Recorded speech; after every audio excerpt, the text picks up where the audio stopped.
بسم اللہ الرحمن الرحیم وبہ نستعین وصلی اللہ علی نبینا محمد وعلی آلہ وصحبہ اجمعین ومن تبعہم بإحسان الی یوم الدین وبعد۔ قال اللہ تبارک و تعالی وما قدر اللہ حق قدری۔ تمام قسموں کی تعریفات اللہ رب العالمین وحدہ لا شریک کے لیے لائق و زیبا ہے، جو ساری کائنات کا تنہا خالق و مالک ہے، اور بے شمار درود و سلام ہو اللہ کے آخری نبی جناب کریم محمد رسول اللہ صلی اللہ علیہ وسلم کی ذات مقدسہ پر۔ محترم سامعین، آج جس موضوع کو یہاں صاحب کتاب نے پیش کیا ہے وہ انتہائی اہمیت کا حامل ہے، اور عقیدے سے جڑی ہوئی تمام چیزیں اپنی جگہ کے پر اہمیت رکھتی ہے۔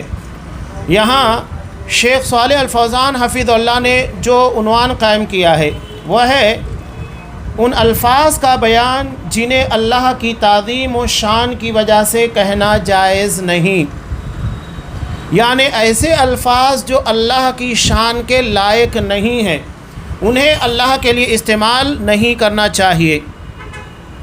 اللہ تبارک و تعالیٰ کی عزت، اللہ کی تعظیم ہر مسلمان کے پر واجب ہے کہ اللہ کی جیسی قدر ہونا چاہیے، عزت ہونا چاہیے، احترام ہونا چاہیے، کیا جائے۔ اب یہاں صاحب کتاب نے کچھ الفاظ کا تذکرہ کیا جو اللہ کی شان کے لائق نہیں ہیں۔ اس میں سے سب سے پہلا ہے، جیسا کہ عربی زبان کے اندر کہا جاتا ہے السلام علی اللہ، اللہ پر سلامتی ہو، اللہ پر سلامتی ہو۔ اس کا مطلب کیا ہے؟ سلام دعا ہے، جیسا کہ ہم کسی کو کہتے ہیں السلام علیکم ورحمۃ اللہ وبرکاتہ، کہ آپ کے پر اللہ کی طرف سے سلامتی، رحمت اور اس کی برکتیں ہوں۔ اس کا مطلب یہ ہم دعا دے رہے ہیں۔ اب اللہ تبارک و تعالیٰ کے تعلق سے اگر یہ بات کہی جا رہی ہے تو نعوذ باللہ اللہ کو دعا دی جا رہی ہے۔ ہم انسان کو دعا کیوں دیتے ہیں؟ اس لیے کہ وہ دعا کا محتاج ہے۔ انسانوں کے پر سلام کیوں پیش کیا جاتا ہے؟ سلام کیوں کیا جاتا ہے؟ انسان سلامتی کا محتاج ہے، اسے بہت سارے فتنے، بہت ساری مصیبتیں، بہت ساری آزمائشیں گھیرے ہوئے ہوتی ہیں، تو ہم اسے دعا دے کر ان سارے فتنوں سے، ساری آزمائشوں سے بچنے کی اللہ سے دعا کرتے ہیں، امید کرتے ہیں۔ تو اللہ کے بارے میں یہ کہنا السلام علی اللہ، اللہ پر سلامتی ہو، تو یہ اللہ کی شان کے لائق نہیں ہے۔ اس کا مطلب یہ ہے کہ نعوذ باللہ ہم اللہ تبارک و تعالیٰ کو محتاج بنا رہے ہیں کہ اللہ کو بھی سلامتی کی ضرورت ہے، ورنہ کوئی مصیبت، کوئی آزمائش یا کوئی فتنہ آ کر اللہ کو گھیر لے گا، یا اللہ کی ذات میں اس کی بنیاد کے پر کوئی کمی واقع ہوگی، یا اس کے کام میں کوئی خلل واقع ہوگا۔ نہیں، یہ اس طرح کی سوچ رکھنا بھی غلط ہے۔ اس طرح کے الفاظ کہنا تو بہت دور کی بات، اس طرح سوچنا بھی نہیں چاہیے کہ اللہ تبارک و تعالیٰ کو ایسا کچھ پیش ہو سکتا ہے، اس لیے کہ وہ بے نیاز ہے، ہر قسم کے عیب سے پاک ہے۔ لہذا سلام دعا ہے جو ہر قسم کے شرور و فتن سے محفوظ رکھنے کے لیے کی جاتی ہے۔ اللہ سبحانہ و تعالیٰ سے سلامتی طلب کی جاتی ہے، اس کے لیے سلامتی نہیں مانگی جائے گی۔ اللہ سے سلامتی طلب کی جائے گی، اللہ کے لیے نہیں مانگی جائے گی۔ یہ فرق یاد رکھیے گا، اس لیے کہ وہ تو بے نیاز ہے، زمین و آسمان کی ساری چیزیں اسی کی ہیں، وہ ہر عیب و نقص سے پاک ہے اور سلامتی کا عطا کرنے والا ہے، وہ سلام ہے اور اسی سے سلامتی ہے۔ اللہ تبارک و تعالیٰ کے ناموں میں سے ایک نام سلام ہے، جیسا کہ سورہ حشر کے اخیر میں اللہ نے اپنے کئی اسما کا اور اپنی صفات کا تذکرہ کرتے ہوئے کہا کہ اللہ تبارک و تعالیٰ سلام ہے۔ تو اللہ کے ناموں میں سے ایک نام سلام ہے، یعنی سلامتی کا عطا کرنے والا۔ صحیح بخاری میں حضرت عبداللہ ابن مسعود رضی اللہ تعالیٰ عنہ سے روایت ہے کہ ہم رسول اللہ صلی اللہ علیہ وسلم کے ساتھ نماز ادا کرتے تھے تو کہتے اللہ پر اس کے بندوں کی جانب سے سلام ہو، یعنی بندوں کی جانب سے اللہ پر سلام بھیجا جاتا تھا، فلاں پر سلام ہو، فلاں کے پر سلام ہو۔ تو رسول اللہ صلی اللہ علیہ وسلم نے فرمایا یہ نہ کہو کہ السلام علی اللہ، اللہ پر سلامتی ہو، یہ بات نہیں کہنا چاہیے، اس لیے کہ اللہ ہی سلام ہے۔ تو اللہ کے تعلق سے جو باتیں کہی جاتی ہے ان میں سے ایک اہم بات ہے کہ اللہ کے تعلق سے یہ نہ کہا جائے کہ اللہ کے پر سلامتی ہو۔ علامہ ابن قیم رحمۃ اللہ علیہ اس ضمن میں ایک بہت پیاری بات کہتے ہیں کہ اللہ تو سلام ہے، یعنی جس سے سلامتی طلب کی جاتی ہے، تو یہ دو معنی پر مشتمل ہے، یعنی اللہ سلام ہے تو یہ دو معنی پر مشتمل ہے۔ پہلا اللہ کا ذکر، یعنی اس سے اللہ کا ذکر کیا جاتا ہے، اور دوسرا ہے سلامتی طلب کرنا، یعنی دعا کرنا، مانگنا، اور یہی مسلمان کا مقصود ہے، یعنی وہ اللہ سے سلامتی طلب کرتا ہے، اللہ کا ذکر بھی کرتا ہے۔ آگے صاحب کتاب کہتے ہیں کہ وہ الفاظ جنہیں اللہ کے لیے استعمال کرنا ممنوع ہے، ان میں سے ایک چیز یہ بھی ہے، ہمارے یہاں لوگ غلطی کرتے ہیں دعا کے وقت۔ دعا کے وقت تو کیا غلطی کی جاتی ہے؟ اللہ سے کیا کہا جاتا ہے کہ اللہ اگر تو چاہے تو بخش دے اور نہ چاہے تو نہ بخش دے، یعنی اللہ کے حوالے کر دیا جاتا ہے کہ اے اللہ اگر تو چاہے تو مجھے بخش دے۔ پس حاجت روائی یعنی اللہ سے کچھ مانگتے وقت یہ اللہ پر معلق نہیں کیا جائے گا۔ معلق کا مطلب یہ ہے کہ اللہ تبارک و تعالیٰ پر چھوڑ دیا جائے کہ تو چاہے تو معاف کر، اگر تو نہ چاہے تو نہ معاف کر۔ یہ کہنا اللہ تبارک و تعالیٰ کے لیے مناسب نہیں ہے، بلکہ جب بھی اللہ سے دعا کرنا چاہیے امید کے ساتھ، یقین کے ساتھ دعا کرنا چاہیے، جیسا کہ صحیح بخاری میں حضرت ابو ہریرہ رضی اللہ تعالیٰ عنہ سے روایت ہے کہ رسول اللہ صلی اللہ علیہ وسلم نے ارشاد فرمایا، تم میں سے کوئی شخص یہ نہ کہے کہ اے اللہ اگر تو چاہے تو مجھے بخش دے، بلکہ اسے چاہیے کہ پورے اعتماد کے ساتھ اللہ سے مانگے، اس لیے کہ اللہ کو کام سے روکنے والا کوئی نہیں ہے۔ کون اللہ کو روکنے والا ہے؟ اگر وہ بخشنا چاہے تو کسی کو بھی بخش دے۔ بلکہ مسلم کی وہ طویل روایت جو ہمارے سامنے ہے کہ اللہ تبارک و تعالیٰ نے ایک بندے کو جس نے 100 لوگوں کا قتل کیا تھا، اللہ سے بخشش کی دعا مانگی، اللہ تبارک و تعالیٰ نے اسے بخش دیا۔ بتائیے 100 لوگوں کو قتل کرنے کے بعد اللہ سے وہ دعا مانگ رہا ہے اور اللہ نے اس کو بخش دیا۔ کون ہے اللہ کو سوال کرنے والا؟ اللہ صاف کہتا ہے سورہ انبیاء میں، لا يسأل عما يفعل، اللہ تبارک و تعالیٰ جو کرتا ہے اس سے کوئی سوال کرنے والا نہیں، وَهُمْ يُسْأَلُونَ، سوال لوگوں سے کیا جانے والا ہے۔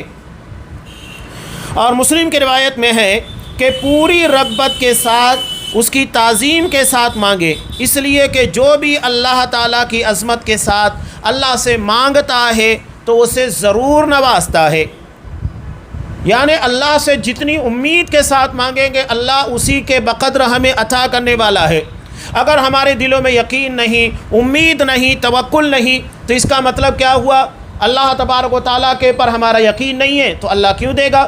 وہ ہمارے ظن، ہماری امید کے ساتھ ہوتا ہے، جیسا ہم اللہ کے ساتھ امید رکھیں گے اسی اعتبار سے اللہ ہمارے ساتھ معاملہ کرے گا۔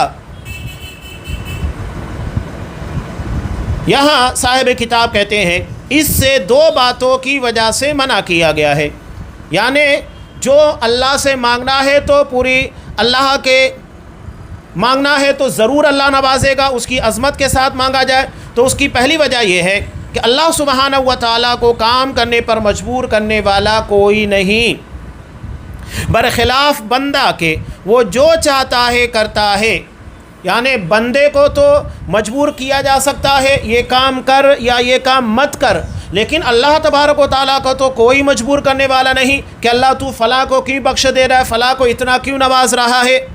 تو بندہ تو کچھ چیزیں ناپسند ہونے کے باوجود کرتا ہے، ہوتا ہے بندے کے ناپسند ہونے کے بعد بھی وہ چیزیں کی جاتی ہے جو بندے کی پسند نہیں ہے، اسے کسی کے خوف یا امید میں کرنا پڑتا ہے، کبھی کسی کے ڈر کی بنیاد کے پر ناپسندیدہ چیزوں کو کرتا ہے، یا کبھی کچھ امید کی بنیاد کے پر کچھ ناپسندیدہ کرتا ہے، جبکہ اللہ کا معاملہ ایسا نہیں ہے۔ اللہ تبارک و تعالیٰ کو نہ تو کسی کا خوف ہے اور نہ اللہ کو کسی سے امید ہے، یعنی کسی کی امید کی بنیاد کے پر اللہ اس کی دعا قبول کرے یا رد کرے، ایسا اللہ کے ساتھ نہیں ہے۔ اب دوسری چیز جو بیان کی جا رہی ہے وجہ وہ یہ ہے کہ معاملہ کو چاہت پر چھوڑنا، یعنی اللہ تو چاہے تو معاف کر دے، تو چاہے تو عطا کر دے، تو اللہ کی چاہت کے پر چھوڑنا طلب میں کمی اور شوق میں قلت پر دلالت کرتا ہے۔ یعنی بندہ جو مانگ رہا ہے اس کی طلب میں کمی ہے، اور شوق جو ہونا چاہیے دعا کے وقت اس میں کمی پائی جا رہی ہے، قلت ہے۔ پہلی بات کہ ہم اللہ سے جب مانگ رہے ہیں تو اس کا مطلب یہ ہے کہ وہ اللہ ہی عطا کرنے والا، اس لیے اللہ ہی سے مانگ رہے ہیں۔ تو جب اللہ ہی عطا کرنے والا ہے، پورا یقین ہے کہ اللہ ہی دے گا، تو اللہ سے گڑا کر پوری امید کے ساتھ شوق میں طلب میں دعا مانگی جائے۔ نبی کریم صلی اللہ علیہ وسلم ایک مرتبہ ایک آیت کو دہراتے رہے جس میں بندوں کی بخشش کے تعلق سے اللہ نے ارشاد فرمایا۔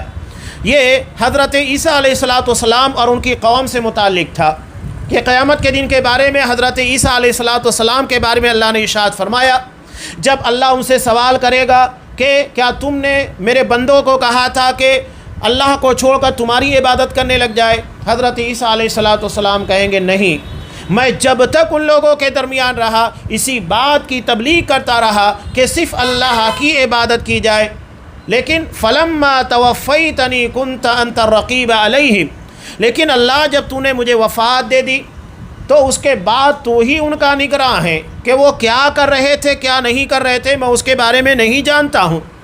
تو اللہ کہے گا، اس کے بعد حضرت عیسیٰ علیہ السلام کہیں گے ان تعذبہم فإنہم عبادک، کہ اللہ اگر تو انہیں عذاب دے گا، سزا دے گا تو یہ تیرے بندے ہی ہیں، وَإِن تغفر لَهُمْ، اگر تو ان کو بخش دے تو کون ہے تجھے روکنے والا یا تجھ سے سوال کرنے والا، تو تو عزیز ہے، تو تو حکیم ہے۔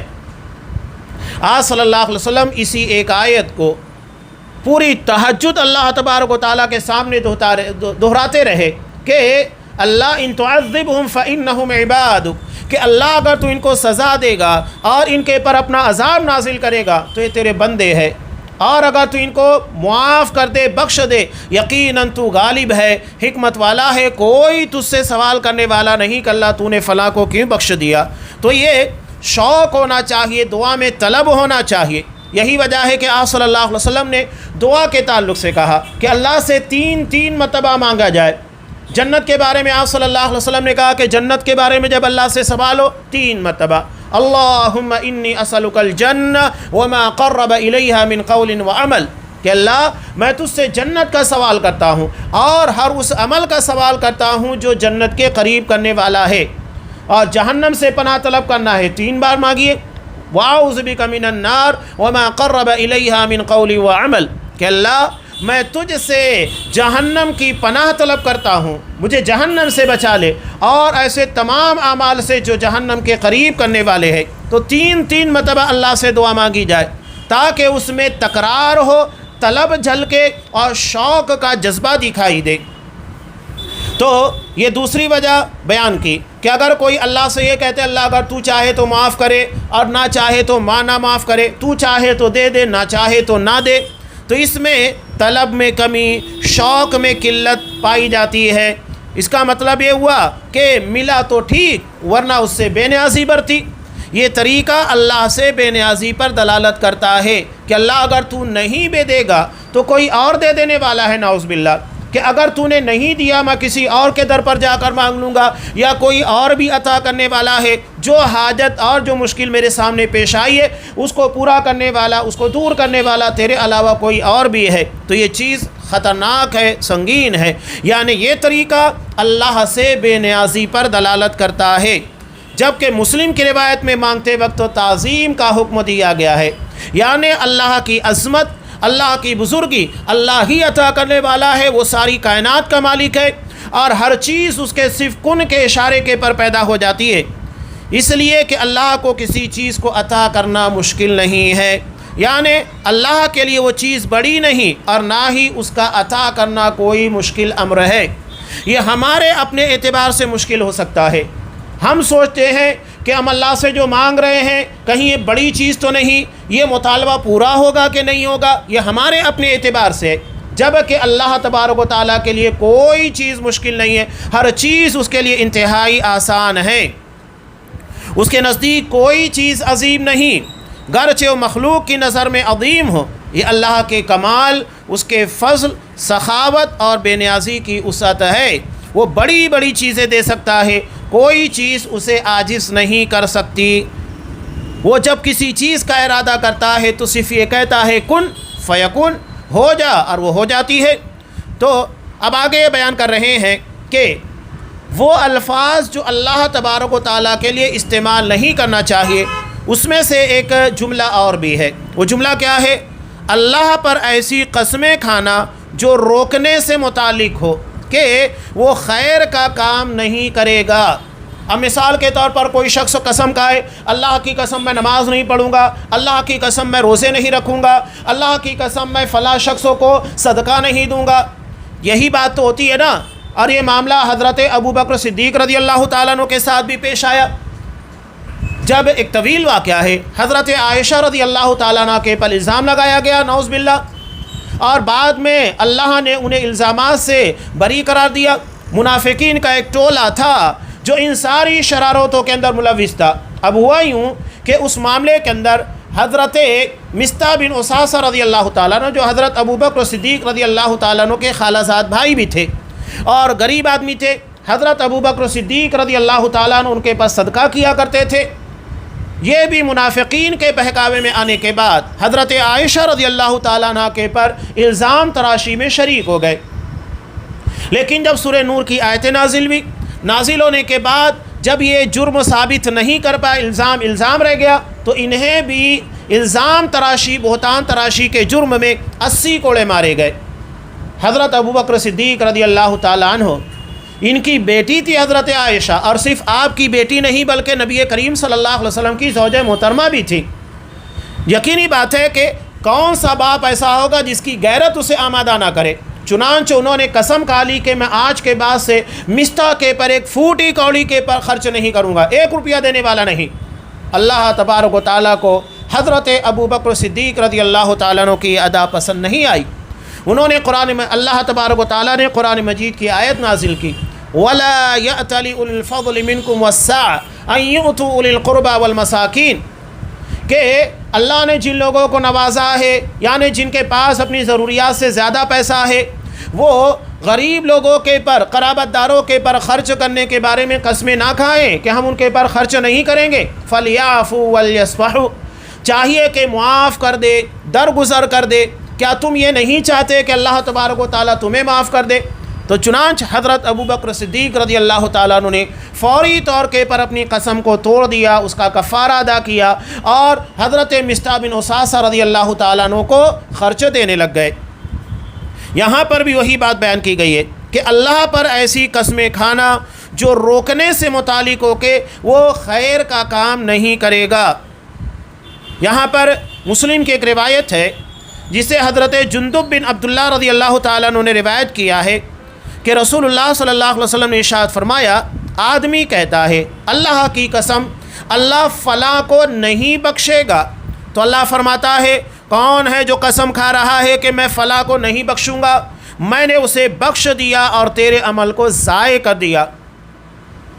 یہ ہمارے ہاں پر بھی عام پایا جاتا ہے، اللہ رحم کرے، کہ ہم کسی کے بارے میں بھی کہہ دیتے اللہ اس کو معاف نہیں کرے گا، اللہ اس کو نہیں بخشے گا۔ اس طرح کی باتیں نہیں کہنا چاہیے۔ ہم کون ہوتے اللہ کے بارے میں فیصلہ کرنے والے؟ اللہ کس کو بخشے گا، اللہ کس کو نہیں بخشے گا؟ چنانچہ نتیجہ کیا ہوا؟ جو قسم کھا کر کہہ رہا تھا کہ اللہ فلاں کو نہیں بخشے گا، تو اللہ نے اس گنہگار کو گناہ کرنے کے باوجود بخش دیا، اور جو کہہ رہا تھا کہ اللہ نہیں بخشے گا، اللہ نے اس کو نیک ہونے کے باوجود بھی اس گناہ کی بنیاد کے پر اسے عذاب کے اندر مبتلا کر دیا، اسے نہیں بخشا، اور اسے اس جرم کی بنیاد کے پر اپنی گرفت کے اندر لے لیا۔ تو اللہ کے بارے میں اتنی بڑی بڑی باتیں یا کسی اور کے تعلق سے ایسی باتیں نہیں کہنا چاہیے، اللہ کس کو بخشے گا، اللہ کس کو نہیں بخشے گا۔ چنانچہ دوسری روایت میں ہے، حضرت ابو ہریرہ رضی اللہ تعالیٰ عنہ فرماتے ہیں کہ اس نے ایسی بات کہی جس سے اس کی دنیا اور آخرت دونوں تباہ ہو گئی۔ یہ بڑا سنگین جملہ ہے، کسی کے بارے میں اللہ کی قسم کھا کر کہنا کہ اللہ فلاں کو نہیں بخشے گا۔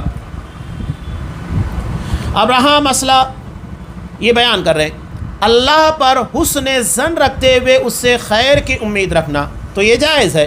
جیسا کہ حدیث میں آیا ہے اللہ کے کچھ بندے ہیں جو اگر اللہ کے نام پر قسمیں کھا لیں تو اسے ضرور پوری کرتا ہے۔ اللہ کے کچھ نیک بندے ایسے ہیں جو اللہ کے نام کے پر قسم کھا لے کہ اللہ فلاں چیز کو یقیناً کرے گا تو اللہ ان کی قسموں کی بنیاد کے پر اس چیز کو پورا کرتا ہے۔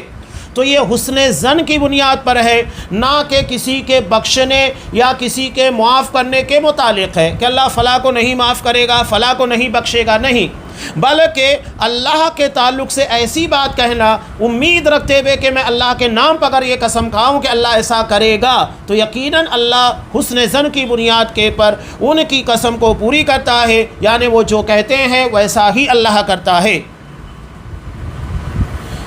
چنانچہ دوسری روایت میں ہے، اب یہاں ضمناً بات بھی انہوں نے بیان کی کہ حضرت جندب رضی اللہ تعالیٰ عنہ کی روایت میں زبان کے خطرات اور اس کا تحفظ کا بیان ہے، یعنی زبان کے ذریعے جو گناہ سرزد ہوتے ہیں یا زبان کی جو ہلاکتیں تباہ کاریاں ہوتی ہیں۔ حضرت معاذ رضی اللہ تعالیٰ عنہ روایت کرتے ہیں کہ میں نے کہا اللہ کے رسول کیا ہمارے کلام کرنے پر بھی مواخذہ ہوگا، یعنی وہ باتیں جو ہم کہہ رہے ہیں اپنی زبان سے کر تو نہیں رہے ہیں لیکن کہہ رہے ہیں۔ تو آپ صلی اللہ علیہ وسلم نے فرمایا تم اپنی ماں کی نظروں سے دور ہو جاؤ، کیا لوگ اپنے چہرے کے بل جہنم میں نہ جائیں گے؟ یا فرمایا اپنی پیشانیوں کے بل جہنم میں اپنی زبان کی کہی ہوئی باتوں تباہ کن باتوں کے سبب جائیں گے۔ اسے ترمذی نے روایت کیا ہے۔ تو یہ فرق یاد رہے، ایسی باتیں جو تباہ کن ہوتی ہیں، یہ کہہ دیا جائے فلاں کو نہیں بخشے گا یا فلاں کام میں نہیں کرنے والا ہوں، فلاں نیکی نہیں کرنے والا ہوں، یہ غلط ہے، یہ تباہ کن باتیں ہیں۔ یا زبان سے گالی دینا، بہتان تراشی کرنا، غیبتیں کرنا، چغلیاں کرنا، یہ تمام چیزیں ہلاک اور برباد کرنے والی ہے۔ جھوٹ بولنا، عزتوں کو اچھالنا، یہ زبان کی تباہ کاریوں میں شامل ہے۔ اب یہاں آگے صاحب کتاب بیان کر رہے ہیں کہ جو کچھ پہلے گزرا اس سے یہ واضح ہوتا ہے کہ بولنے میں احتیاط برتا جائے، یعنی زبان کے استعمال میں بندے کو بہت محتاط رہنا چاہیے اور ایسی باتوں سے دوری بنائے رکھیں جن میں اللہ سبحانہ و تعالیٰ کی سوء ادبی ہوتی ہے۔ اس لیے کہ جو باتیں کہیں جا رہی ہیں نا، یہ سب کے سب زبان سے ادا ہونے والے جملے ہیں اور ان سے ہمیں محتاط رہنا چاہیے۔ اس لیے اس سے عقیدہ میں خلل واقع ہوتا ہے اور توحید ناقص ہوتی ہے۔ پس یہ نہ کہا جائے کہ اللہ پر سلامتی ہو، اس لیے کہ اللہ ہی سلام ہے، اور کسی کو سلام کرنے کا مطلب ہے کہ اس کی خاطر سلامتی کی دعا کی جائے۔ اللہ سبحانہ و تعالیٰ سے دعا مانگی جاتی ہے، نہ کہ اس کے لیے دعا کی جاتی ہے، جیسا کہ شروع میں ہی یہ بات بیان کی گئی ہے۔ یعنی بندوں کو سلام کیا جائے گا کہ اللہ کی سلامتی تمہارے پر ہو، لیکن اللہ پر سلامتی ہو ایسی بات نہیں کہی جائے گی۔ اور یہ بھی نہ کہا جائے کہ اے اللہ اگر تو چاہے تو مجھے بخش دے اور مجھ پر رحم فرما، جیسا کہ پیچھے گزرا ہے۔ اللہ کے پر یہ نہ چھوڑا جائے کہ اللہ تو چاہے تو معاف کر دے، بخش دے، یا جو چیز میں مانگ رہا ہوں میری دعا کو قبول کر یا تو مت کر، ایسا نہیں ہے۔ اللہ سے یقین کے ساتھ، اعتماد کے ساتھ، پختگی کے ساتھ اور پورے ایمان اور توکل اور بھروسے کے ساتھ دعا کرنا چاہیے۔ اور جیسا کہ پیچھے گزرا اسی کے اندر کہ یہ دراصل و بے نیازی کو ترشاتا ہے کہ بندہ بے نیازی کا مظاہرہ کر رہا ہے کہ اللہ تو چاہے تو معاف کر یا مت معاف کر، چاہے تو رحم فرما ورنہ مت رحم فرما، یعنی اگر تو فرما دے تو بہتر ہے، نہیں فرمائے تو مجھے کوئی ضرورت نہیں۔ بندہ بے نیازی کا مظاہرہ کرتا ہے جو کہ غلط ہے۔ اور جو بھی اس طرح کی باتیں ہیں، بلکہ ہر دعا چاہت پر معلق کیے بغیر پورے یقین کے ساتھ مانگی جائے، یعنی اللہ سے کہا جائے اللہ میرے گناہوں کو بخش دے، اللہ مجھ پر رحم فرما، میں جو چیز مانگ رہا ہوں تو ہی عطا کر، اس لیے کہ تو ہی عطا کرنے والا ہے، تیرے علاوہ کوئی نہیں جو عطا کرے، مجھے یہ چیز تجھ سے ہی چاہیے۔ اور گناہوں کے تعلق سے بھی یہی، اللہ تو ہی گناہوں کو بخشنے والا ہے، تیرے علاوہ کوئی گناہوں کو بخشنے والا نہیں، تو ہی رحم کرنے والا ہے، تیرے علاوہ کوئی رحم کرنے والا نہیں، تو ہی میرے پر رحم فرما۔ تو یہ وہی کہہ رہے ہیں صاحب کتاب کہ ہر دعا چاہت پر معلق کیے بغیر، یعنی اللہ تو چاہے تو معاف کر، تو چاہے تو رحم کر، معلق کیے بغیر پورے یقین کے ساتھ مانگی جائے، اس لیے کہ اللہ جو چاہے کرتا ہے، کوئی اسے مجبور کرنے والا نہیں۔ اللہ تبارک و تعالیٰ پر کوئی اختیار نہیں رکھتا اور اللہ کے کسی فیصلے کے بارے میں کوئی اعتراض بھی نہیں کر سکتا ہے۔ اور یہ بھی اس طرح کی قسمیں نہ کھائی جائے کہ اللہ فلاں پر رحم نہیں کرے گا یا فلاں کو نہیں بخشے گا، یہ ہم نہیں کر سکتے اور کہہ سکتے۔ یہ صرف اللہ تبارک و تعالیٰ کے اوپر ہی منحصر ہے، وہ جسے چاہے رحم فرمائے، جسے چاہے بخش دے۔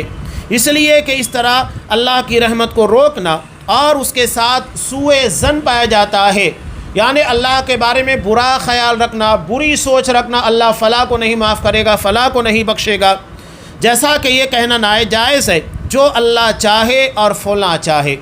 یہاں اللہ کے لیے جو جملے استعمال نہیں کرنا چاہیے، اس میں سے ایک اہم جملہ یہ بھی ہے کہ جو اللہ چاہے اور فلاں چاہے، یعنی مشیت میں، چاہنے میں اللہ اور فلاں کو یعنی بندے کو ایک جیسا بنا دیا گیا، یعنی اللہ کی چاہت اور بندے کی چاہت ایک طرح بنا دی گئی ہے۔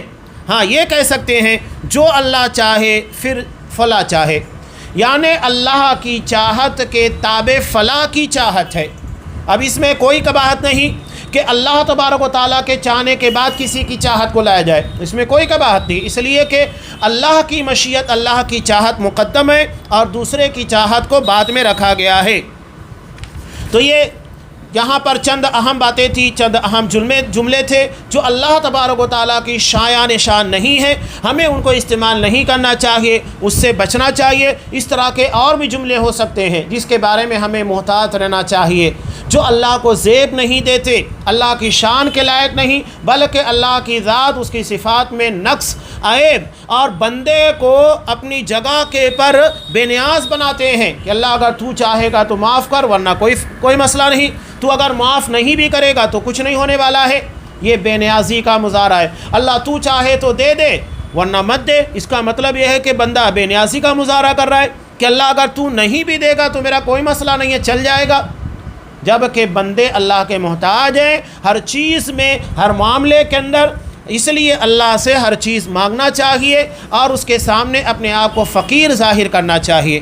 انشاءاللہ اس کے بعد سے اب جو چیزیں شروع ہو رہی ہیں وہ ہے توحید اسماء و صفات، یعنی اللہ اپنے اسماء، نام اسم کی جمع ہے، اسماء یعنی نام، صفات صفت کی جمع ہے، خوبیاں، اچھائیاں، تو ان معاملات میں بھی اللہ اکیلا ہے اور یہ توحید کی اہم قسم ہے جس میں عمومی طور کے پر بہت سارے لوگ گمراہ ہوئے ہیں۔ اس لیے ان چیزوں کو اچھے طریقے سے جاننا، سمجھنا بہت ضروری ہے۔ تفصیل کے ساتھ یہ ساری چیزیں انشاءاللہ آئندہ درسوں میں بیان کی جائے گی۔ اللہ تبارک و تعالیٰ سے دعا ہے کہ پروردگار ہمیں عقیدے کی ان اہم باتوں کو سمجھنے اور وہ چیزیں جو اللہ کی شایان شان نہیں ہیں، ایسے الفاظ، ایسے جملے استعمال کرنے سے ہمیں محفوظ رکھے۔ آمین۔ وآخر دعوانا ان الحمد للہ رب العالمین۔